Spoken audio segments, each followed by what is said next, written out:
विश्वमुहि भरसाहीन चिर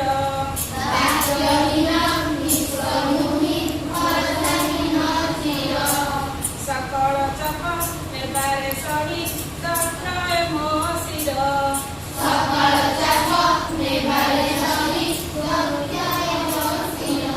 सृष्टि बिनु देखुछि बसी सकल अभियान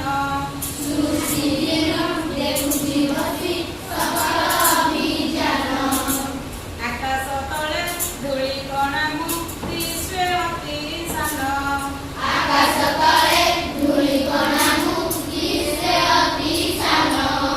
এই কবিতার শীর্ষক হলে কোন কইলে পিলেমানে ধূଳି। এই ধূଳିର কবি হଉଛନ୍ତି ବିଦ୍ୟୁତ ପ୍ରଭା ଦେବୀ। ଏଥିରେ ବି 1926 ମସିହାରେ ଜନ୍ମ ହୋଇଥିଲେ। 1977 ମସିହାରେ ତାଙ୍କର ମୃତ୍ୟୁ ହୋଇଥିଲା। ତାଙ୍କର ଜନ୍ମ କୋଉଠି ନା କେନ୍ଦ୍ରାପଡ଼ା ଜିଲ୍ଲା ଅନ୍ତର୍ଗତ ନାଟଣା ଗ୍ରାମରେ ସେ ଜନ୍ମଗ୍ରହଣ କରିଥିଲେ। କୋଉଠି ଜନ୍ମଗ୍ରହଣ କରିଥିଲେ? କେନ୍ଦ୍ରାପଡ଼ା ଜିଲ୍ଲାର ନାଟଣା ଗ୍ରାମରେ ହେଲା। Yes coming. ସେ ଆଧୁନିକ ଯୁଗର ଜଣେ ବିଶିଷ୍ଟ ନାରୀ କବି ଥିଲେ। ବିଦ୍ୟୁତ ପ୍ରଭା ଦେବୀ ଜଣେ ବିଶିଷ୍ଟ ନାରୀ କବି ଆଧୁନିକ ଯୁଗର ହେଲା।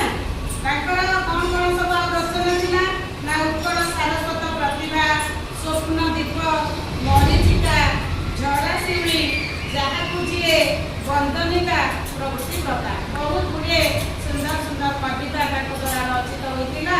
ସେଥିମଧ୍ୟରୁ ଏ ଧୂଳି ହେଉଛି ଗୋଟିଏ। ଏ ଧୂଳି କଣ ତମେ ଜାଣିଛ?